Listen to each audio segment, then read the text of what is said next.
ओम शांति 23 मार्च 2025 अव्यक्त महावाक्य पुनरावृत्ति 2 नवेम्बर 2004 मुरलीर सारांश स्व उपकारी होई अपकारीर मध्य उपकार कर सर्वशक्ति सर्वगुण संपन्न सम्मानदाता हुओ स्व उपकारी होई अपकारीर मध्य उपकार कर सर्वशक्ति सर्वगुण संपन्न सम्मानदाता हुओ।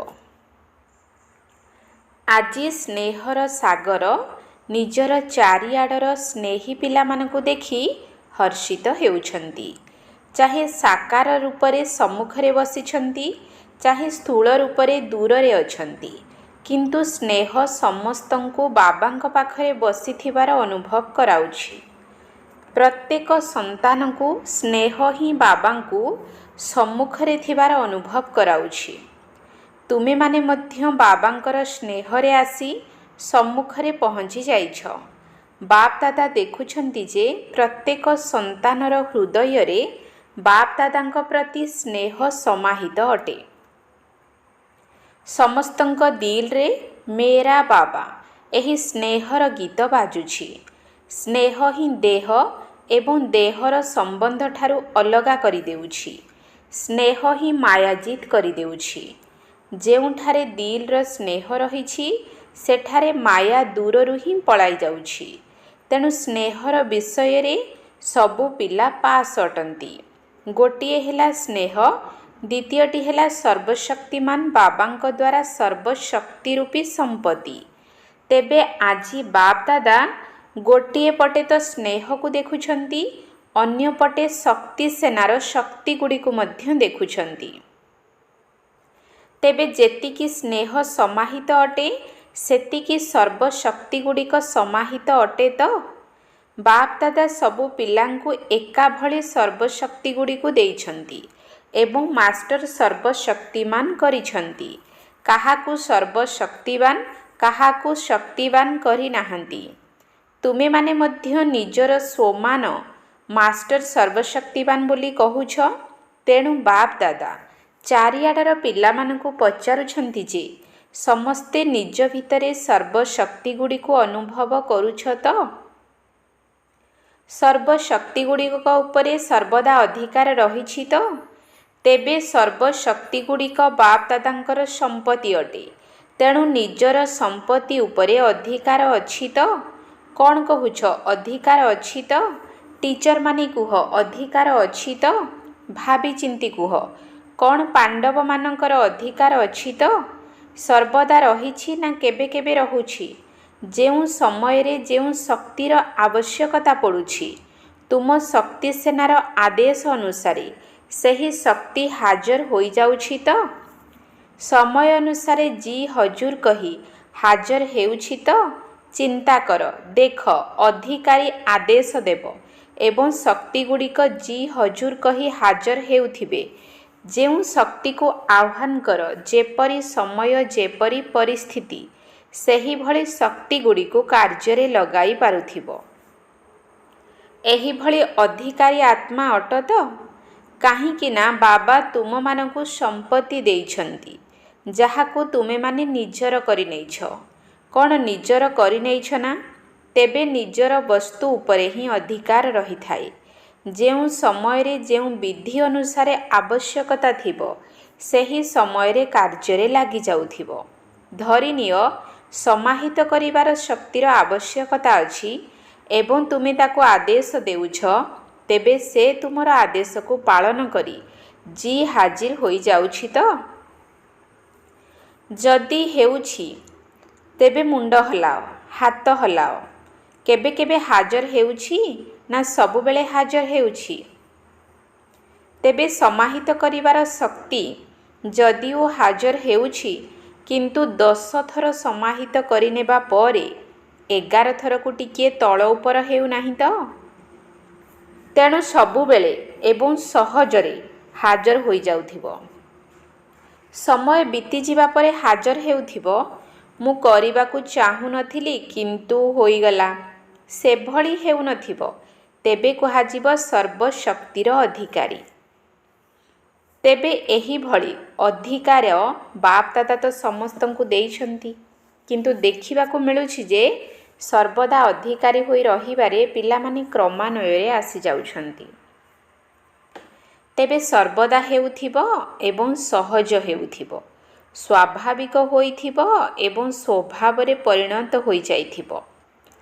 ଏହାର ବିଧି ହେଲା ଯେପରି ବାବାଙ୍କୁ ହଜୁର ମଧ୍ୟ କୁହାଯାଉଛି, କହୁଛନ୍ତି ହଜୁର ହାଜିର ଅଟନ୍ତି, ହାଜିର ହଜୁର ମଧ୍ୟ କହିଥାନ୍ତି।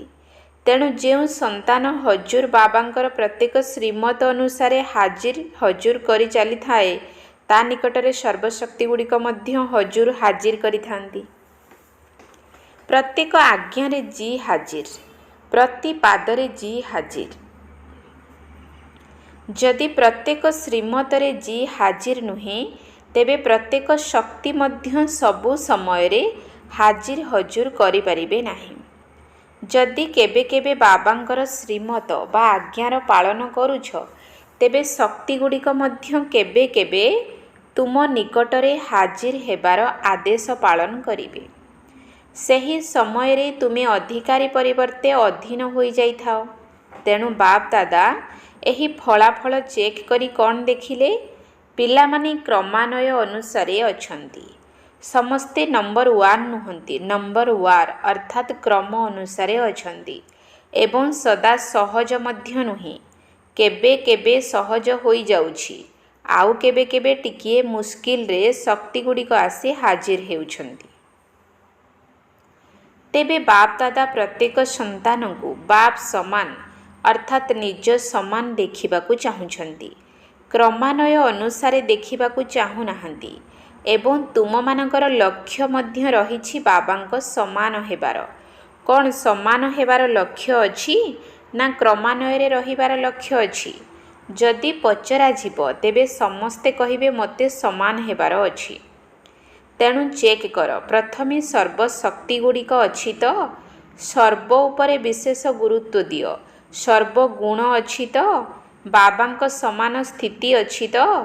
କେବେ ନିଜର ସ୍ଥିତି ଆଉ କେବେ ପରର ସ୍ଥିତି ଅର୍ଥାତ୍ ପରିସ୍ଥିତି ବିଜୟ ପ୍ରାପ୍ତ କରୁନାହିଁ?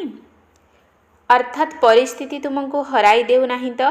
କେବେ କେବେ ପରିସ୍ଥିତି ଯଦି ବିଜୟ ପ୍ରାପ୍ତ କରିନେଉଛି, ତେବେ ତା'ର କାରଣ ତ ଜାଣିଛ ନା?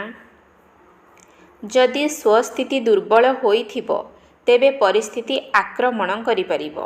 କିନ୍ତୁ ସର୍ବଦା ସ୍ୱସ୍ଥିତି ବିଜୟୀ ହେଉଥିବ, ତା'ର ଆଧାର ହେଲା ସର୍ବଦା ସ୍ୱମାନ ଏବଂ ସମ୍ମାନର ସନ୍ତୁଳନ।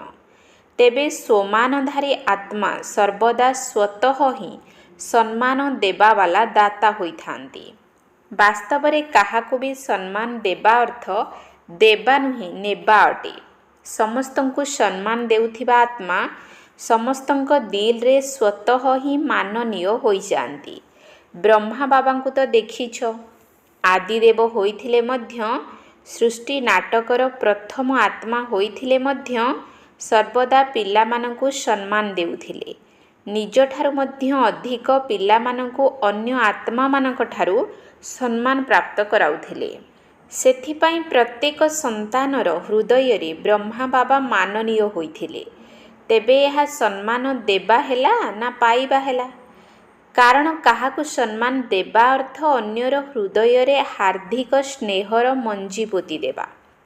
ବିଶ୍ୱ ସମ୍ମୁଖରେ ମଧ୍ୟ ବିଶ୍ୱ କଲ୍ୟାଣକାରୀ ଆତ୍ମା ରୂପରେ ତୁମକୁ ସେତେବେଳେ ଅନୁଭବ କରିବେ, ଯେତେବେଳେ ତୁମେ ଆତ୍ମାମାନଙ୍କୁ ସ୍ନେହର ସହିତ ସମ୍ମାନ ଦେବ। ତେବେ ବାପ୍ ଦାଦା ବର୍ତ୍ତମାନ ସମୟରେ ପରସ୍ପରକୁ ସମ୍ମାନ ଦେବାର ଆବଶ୍ୟକତାକୁ ଅନୁଭବ କରିଲେ। ତେବେ ସମ୍ମାନ ଦେବାବାଲା ହିଁ ବିଧାତା ଆତ୍ମା ହୋଇଯାଆନ୍ତି। ସମ୍ମାନ ଦେବାବାଲା ହିଁ ବାପ୍ ଦାଦାଙ୍କର ଶ୍ରୀମତକୁ ମାନିବାବାଲା ଆଜ୍ଞାକାରୀ ସନ୍ତାନ ଅଟନ୍ତି। ତେବେ ଅନ୍ୟମାନଙ୍କୁ ସମ୍ମାନ ଦେବା ହିଁ ଈଶ୍ୱରୀୟ ପରିବାରର ହାର୍ଦ୍ଦିକ ସ୍ନେହ ଦେବା। ତେବେ ସମସ୍ତଙ୍କୁ ସମ୍ମାନ ଦେବାବାଲା ସ୍ୱମାନରେ ସହଜରେ ସ୍ଥିତ ହୋଇପାରିବ। କାହିଁକି ଜାଣିଛ? ସେ ଯେଉଁ ଆତ୍ମାମାନଙ୍କୁ ସମ୍ମାନ ଦେଇଥାଏ, ସେହି ଆତ୍ମାମାନଙ୍କ ଦ୍ୱାରା ତାଙ୍କୁ ଯେଉଁ ଆନ୍ତରିକ ଆଶୀର୍ବାଦ ମିଳିଥାଏ, ସେହି ଆଶୀର୍ବାଦ ଗୁଡ଼ିକର ଭଣ୍ଡାର ସହଜରେ ଏବଂ ସ୍ୱତଃ ଭାବରେ ସ୍ୱମାନଙ୍କୁ ସ୍ମରଣ କରାଇ ଦେଇଥାଏ। ସେଥିପାଇଁ ବାପ୍ ଦାଦା ଚାରିଆଡ଼ର ପିଲାମାନଙ୍କୁ ବିଶେଷ ଭାବରେ ଧ୍ୟାନ ଆକର୍ଷଣ କରାଉଛନ୍ତି। ସମ୍ମାନ ଦାତା ହୁଅ। ବାପ୍ ଦାଦାଙ୍କ ପାଖକୁ ଯେଉଁ ସନ୍ତାନ ଯେମିତି ଅବସ୍ଥାରେ ଆସିଛି, ଦୁର୍ବଳ ଆତ୍ମା ମଧ୍ୟ ଆସିଛି, ସଂସ୍କାରର ବଶୀଭୂତ ହୋଇଥିବା ପିଲା ମଧ୍ୟ ଆସିଛି, ପାପର ବୋଝ ନେଇ ମଧ୍ୟ ଆସିଛି, କଡ଼ା ସଂସ୍କାରକୁ ନେଇକରି ମଧ୍ୟ ଆସିଛି। ବାପ୍ ଦାଦା ପ୍ରତ୍ୟେକ ସନ୍ତାନକୁ କେଉଁ ଦୃଷ୍ଟିରେ ଦେଖିଥିଲେ? ମୋର ଶିକିଲଧା ଗେହ୍ଲା ସନ୍ତାନ ଅଟେ, ଈଶ୍ୱରୀୟ ପରିବାରର ସଦସ୍ୟ ଅଟେ। ତେବେ ବାପ୍ ଦାଦା ସମସ୍ତଙ୍କୁ ସମ୍ମାନ ଦେଇଛନ୍ତି, ସେଥିପାଇଁ ତୁମେମାନେ ସମାନଧାରୀ ହୋଇଯାଇଛ। ତେଣୁ ଫଲୋ ଫାଦର କର। ଯଦି ସହଜରେ ସର୍ବଗୁଣ ସମ୍ପନ୍ନ ହେବାକୁ ଚାହୁଁଛ, ତେବେ ସମ୍ମାନ ଦାତା ହୁଅ। ବୁଝିଲ ତ? ସହଜ ଅଟେ ନା? କ'ଣ ସହଜ ନା ମୁସ୍କିଲ? ଟିଚରମାନେ କ'ଣ ଭାବୁଛ? ସହଜ ଅଟେ? କାହାକୁ ସମ୍ମାନ ଦେବା ସହଜ? କାହାକୁ କଷ୍ଟକର ଅଟେ? ନା ସମସ୍ତଙ୍କୁ ସମ୍ମାନ ଦେବା ସହଜ? ତୁମମାନଙ୍କର ଉପାଧି ହେଲା ସର୍ବ ଉପକାରୀ। ଅପକାର କରିବା ବାଲାର ମଧ୍ୟ ଉପକାରୀ ଅଟ। ତେଣୁ ଚେକ୍ କର, ସର୍ବ ଉପକାରୀର ସ୍ମୃତି ବୃତ୍ତି ଦୃଷ୍ଟି ରହୁଛି ତ? ତେବେ ଅନ୍ୟର ଉପକାର କରିବା ଅର୍ଥ ନିଜର ଉପକାର କରିବା। ତେଣୁ କ'ଣ କରିବ? ସମ୍ମାନ ତ ଦେବାର ଅଛି ନା?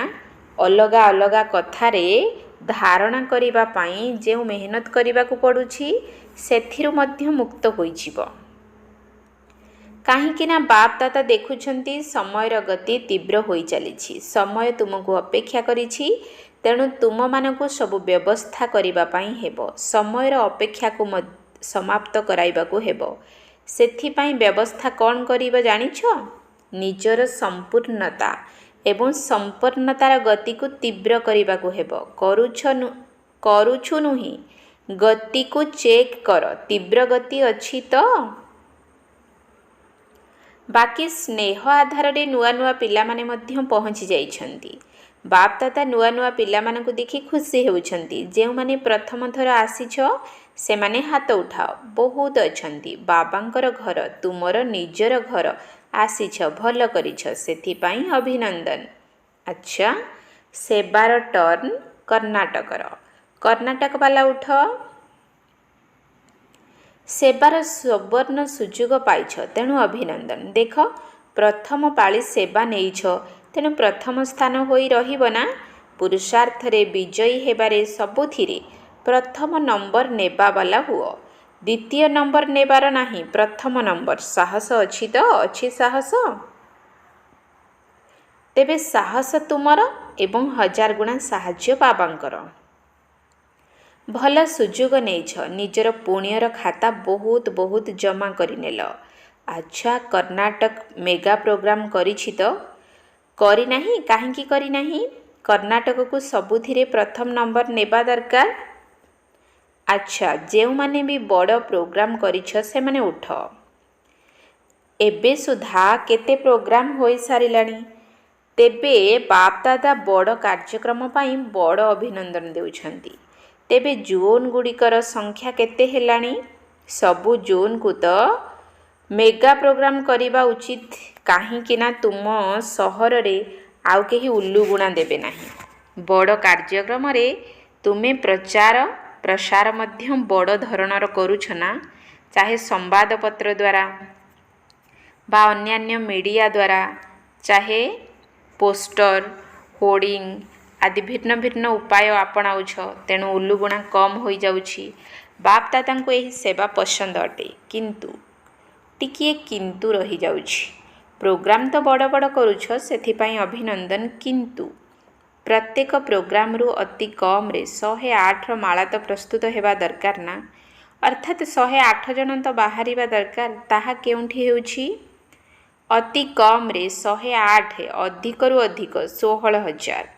ତେବେ ଏତେ ସବୁ ଶକ୍ତି ଲଗାଇଲେ, ଏତେ ସମ୍ପତ୍ତି ଅର୍ଥାତ୍ ଧନ ମଧ୍ୟ ଲଗାଇଲ, ତେଣୁ ତା'ର ଫଳସ୍ୱରୂପ ଅତି କମ୍ରେ 108 ଜଣ ତ ବାହାରିବା ଦରକାର ନା? ସମସ୍ତଙ୍କର ଠିକଣା ତ ତୁମ ପାଖରେ ରହିବା ଦରକାର ନା? ତେବେ ସେହି ମେଗା ପ୍ରୋଗ୍ରାମକୁ ଯେଉଁମାନେ ସାଥିରେ ଆଣିଛନ୍ତି, ସେମାନଙ୍କ ପାଖରେ ତାଙ୍କମାନଙ୍କର ପରିଚୟ ତ ନିଶ୍ଚିତ ଅଛି। ତେଣୁ ସେମାନଙ୍କୁ ପୁନର୍ବାର ପାଖକୁ ଡାକିବା ଦରକାର। ଏମିତି ନୁହେଁ ଯେ ଆମେ ତ କରିଦେଲୁ, କିନ୍ତୁ ଯାହା ବି କାର୍ଯ୍ୟ କରାଯାଉଛି ତାହାର ଫଳାଫଳ ତ ମିଳିବା ଦରକାର ନା। ତେଣୁ ସବୁ ବଡ଼ ପ୍ରୋଗ୍ରାମ କରିବା ବାଲାଙ୍କୁ ବାପ ଦାଦାଙ୍କୁ ଏହିଭଳି ଫଳାଫଳ ଦେବାକୁ ହେବ। ଚାହେ ଭିନ୍ନ ଭିନ୍ନ ସେଣ୍ଟରକୁ ଯାଅ ବା ଯେଉଁ ସହରରେ ହୋଇଥିବ ସେଠାକୁ ଯାଅ, କିନ୍ତୁ ଫଳାଫଳ ମିଳିବା ଦରକାର। ଠିକ୍ ଅଛି ନା? ହୋଇ ତ ପାରିବ ନା? ଯଦି ଟିକିଏ ଧ୍ୟାନ ଦେବ ତେବେ ବାହାରି ଆସିବେ। 108 ତ କିଛି ବି ନୁହେଁ, କିନ୍ତୁ ବାପ ଦାଦା ଫଳାଫଳ ଦେଖିବାକୁ ଚାହୁଁଛନ୍ତି। ଅତି କମରେ ଷ୍ଟୁଡେଣ୍ଟ ତ ହୁଅନ୍ତୁ, ସହଯୋଗୀ ହେବାରେ ଆଗକୁ ତ ବଢ଼ନ୍ତୁ। ତେଣୁ କିଏ କିଏ କେତେ ଆତ୍ମାଙ୍କୁ ବାହାର କରୁଛନ୍ତି ତାହା ଏହି ସିଜନ୍ ଭିତରେ ବାପ ଦାଦା ଦେଖିବାକୁ ଚାହୁଁଛନ୍ତି। ଠିକ୍ ଅଛି ନା? କ'ଣ ପାଣ୍ଡବମାନେ ଠିକ୍ କଥା ନା? ତେବେ ଦେଖିବା ନମ୍ବର 1 କିଏ ହେଉଛି? ଯେତିକି ବି ବାହାରନ୍ତୁ, କିନ୍ତୁ ବାହାର କର ନିଶ୍ଚିତ। ଏଥିରେ କ'ଣ ହେଉଛି ନା, କାର୍ଯ୍ୟକ୍ରମ ତ ହୋଇଯାଉଛି, କିନ୍ତୁ ଆଗକୁ ଯେଉଁଭଳି ସମ୍ପର୍କ ରଖିବା କଥା ସେଥିପ୍ରତି ଧ୍ୟାନ କମ୍ ହୋଇଯାଉଛି। ଆଉ ଷ୍ଟୁଡେଣ୍ଟ ବାହାର କରିବା ମଧ୍ୟ କୌଣସି ମୁସ୍କିଲ କାମ ନୁହେଁ। ବାକି ବାପ ଦାଦା ପିଲାମାନଙ୍କର ସାହସକୁ ଦେଖି ଖୁସି ଅଛନ୍ତି। ବୁଝିଲ ତ? ଆଚ୍ଛା ଏବେ ସମସ୍ତେ ଗୋଟିଏ ସେକେଣ୍ଡ ଭିତରେ, ଗୋଟିଏ ମିନିଟ୍ ନୁହେଁ, ଗୋଟିଏ ସେକେଣ୍ଡ ଭିତରେ ମୁଁ ଫରିସ୍ତା ଏବଂ ଦେବତା ଅଟେ। ଏହି ମାନସିକ ବ୍ୟାୟାମ ଗୋଟିଏ ସେକେଣ୍ଡରେ ଅନୁଭବ କର। ଏହିଭଳି 1 ସେକେଣ୍ଡର ଡ୍ରିଲ୍ ସାରା ଦିନ ଭିତରେ ବାରମ୍ବାର କର। ଯେପରି ଶାରୀରିକ ଡ୍ରିଲ୍ ଶରୀରକୁ ଶକ୍ତିଶାଳୀ କରୁଛି, ସେହିଭଳି ଏହି ମନର ଡ୍ରିଲ୍ ମନକୁ ଶକ୍ତିଶାଳୀ କରିଦେବ। ମୁଁ ଫରିସ୍ତା ଅଟେ। ଏହି ପୁରୁଣା ଦୁନିଆ, ପୁରୁଣା ଦେହ, ପୁରୁଣା ଦେହର ସଂସ୍କାର ଠାରୁ ଅଲଗା ଫରିସ୍ତା ଆତ୍ମା ଅଟେ।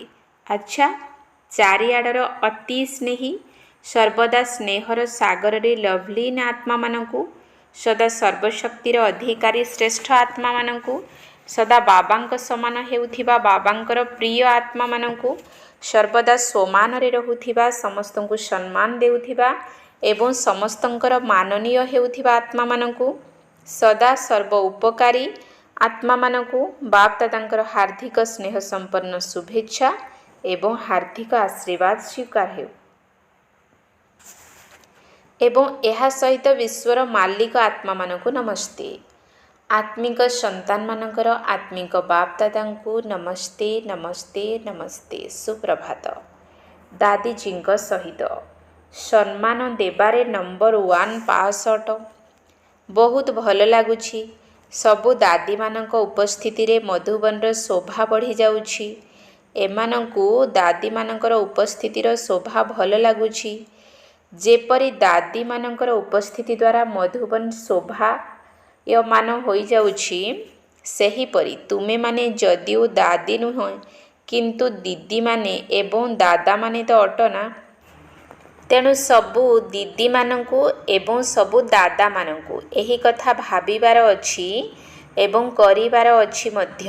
ଯେଉଁଠି ବି ରହୁଛ ସେହି ସ୍ଥାନର ଶୋଭା ବୃଦ୍ଧି ହୋଇଯାଉ। ଯେପରି ଦାଦିମାନଙ୍କ ଦ୍ୱାରା ଶୋଭା ବୃଦ୍ଧି ହୋଇଯାଉଛି, ସେହିପରି ସବୁ ସ୍ଥାନରେ ଶୋଭାବର୍ଦ୍ଧନ ହେଉ। କାହିଁକି ନା ଦାଦିମାନଙ୍କ ପଛକୁ ତୁମେ ଦିଦିମାନେ ତ ଅଛ ନା। ତୁମେମାନେ ମଧ୍ୟ କିଛି କମ୍ ନୁହେଁ। ତେଣୁ ଦାଦିମାନେ ମଧ୍ୟ ଅଛନ୍ତି ଏବଂ ଦାଦାମାନେ ମଧ୍ୟ ଅଛନ୍ତି। ତେଣୁ କୌଣସି ବି ସେଣ୍ଟରରେ ନିରୁଷତା ରହିବା ଉଚିତ ନୁହେଁ, ଶୋଭନୀୟ ହେବା ଉଚିତ। ତୁମେ ସମସ୍ତେ ବିଶ୍ୱରେ ଶୋଭାବର୍ଦ୍ଧନକାରୀ ଆତ୍ମା ଅଟ। ତେଣୁ ଯେଉଁ ସ୍ଥାନରେ ବି ରହୁଛ ତାହା ଆକର୍ଷଣୀୟ ସ୍ଥାନ ଦେଖାଯାଉ। ଠିକ୍ କଥା ନା? କାହିଁକି ନା ଦୁନିଆରେ ବିନାଶୀ ସୌନ୍ଦର୍ଯ୍ୟ ବହୁତ ରହିଛି, କିନ୍ତୁ ତୁମ ଜଣ ଜଣଙ୍କ ଦ୍ୱାରା ଅବିନାଶୀ ଶୋଭା ବା ସୌନ୍ଦର୍ଯ୍ୟର ବୃଦ୍ଧି ହେଉଛି।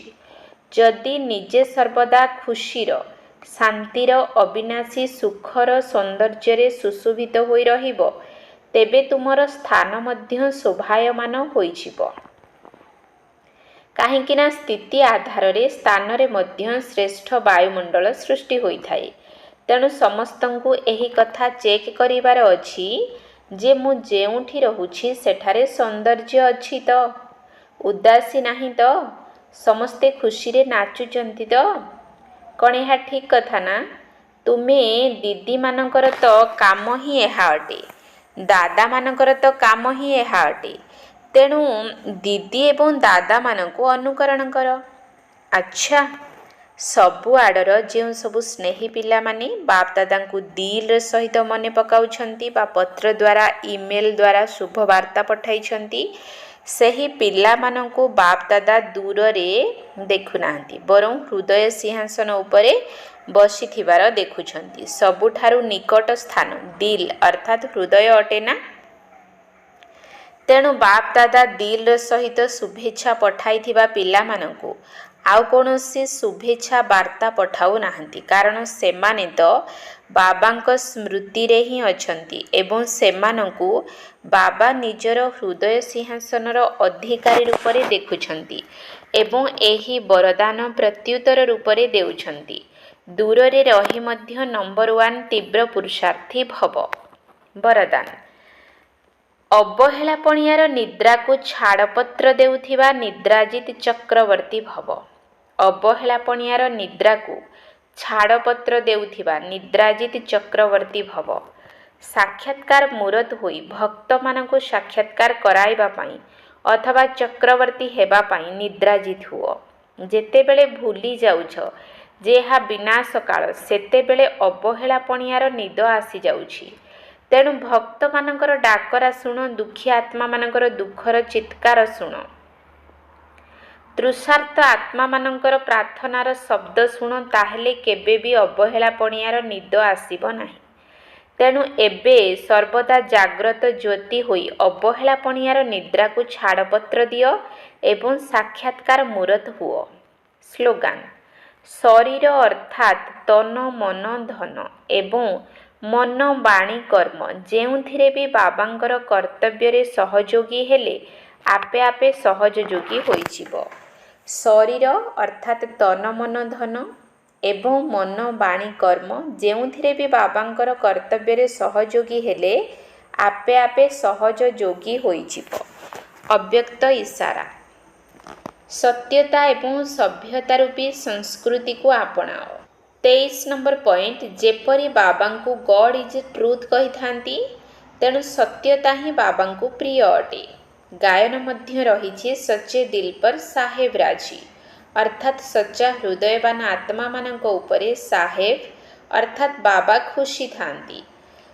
ତେଣୁ ହୃଦୟ ସିଂହାସନ ଅଧିକାରୀ ଯୋଗ୍ୟ ସେବାଧାରୀ ପିଲାମାନଙ୍କର ସମ୍ବନ୍ଧ ସମ୍ପର୍କରେ ସଂକଳ୍ପ ଏବଂ ବାଣୀରେ ସତ୍ୟତା ଏବଂ ସ୍ୱଚ୍ଛତା ଦେଖାଯାଉଥିବ ଏବଂ ସେମାନଙ୍କର ପ୍ରତ୍ୟେକ ସଂକଳ୍ପ, ପ୍ରତ୍ୟେକ ବାଣୀ ସତ୍ୟ ହୋଇଥିବ। ଓମ୍ ଶାନ୍ତି।